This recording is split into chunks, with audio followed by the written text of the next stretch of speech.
రాష్ట్ర bar council ఎన్నికల ప్రక్రియలో భాగంగా bar council of Telangana chairman కార్యదర్శి ఆదేశం ప్రకారం తెలంగాణ రాష్ట్రంలో ఉన్నటువంటి అన్ని బార్ అసోసియేషన్ల ఎన్నికలు కూడా ఈ నెల 28వ తారీఖు నిర్వహించాలని చెప్పి ఆదేశించిన మేరకు దానికి అనుగుణంగా బోధన బార్ అసోసియేషన్ ఎన్నికలను కూడా ఈ నెల 28వ తారీఖు నాడు నిర్వహించడానికి ఏర్పాటు చేయడం జరిగింది. ఈ ఎన్నికల ప్రక్రియలో సీనియర్ న్యాయవాదిగా ఉన్న నన్ను ఎన్నికల అధికారిగా నియమించారు బార్ అసోసియేషన్. దానికి అనుగుణంగా కార్యక్రమాలు చేపట్టి నామినేషన్లని ఆహ్వానించిన మేరకు వివిధ పోస్టులకి నామినేషన్లు వచ్చినాయి. 18వ తారీఖు నుండి 20వ తారీఖు వరకు నామినేషన్ స్వీకరించాము. తదర్వాత నామినేషన్లు విరమణ అనంతరం కొన్ని పోస్టులకి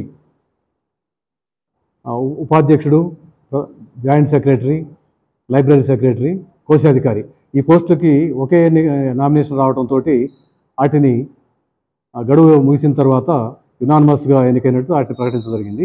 అయితే ఈ పోటీల్లో ఇప్పుడు బార్ అసోసియేషన్ బోధన పోటీలో ఉన్నటువంటి అధ్యక్ష పదవికి 2 పోటీ అభ్యర్థులుగా ఉన్నారు. వెంకటేశ్వరరావు దేశాయ్, ఈ పోసెట్టి న్యాయవాదులు 2.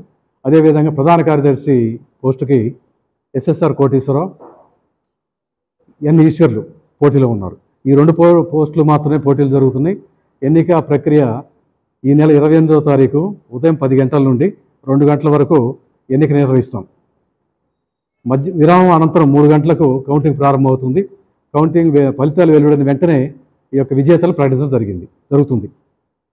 ఈ బార్ అసోసియేషన్ బోధనలో మొత్తం దాదాపు 111 మంది సభ్యులు ఉన్నప్పటికీ కూడా అర్హత పొందినటువంటి ఓటర్లు 103 మంది ఉన్నారు. ఈ 103 మంది అభ్యర్థులు కూడా తమ ఓటుకు ఉపయోగించుకొని ఈ ప్రెసిడెంట్ అదేవిధంగా ప్రధాన కార్యదర్శి పదవులకు జరిగే ఎన్నికలో పాల్గొని తమకు నచ్చిన విధంగా వారిని ఎన్నుకోవాల్సిందిగా విజ్ఞప్తి.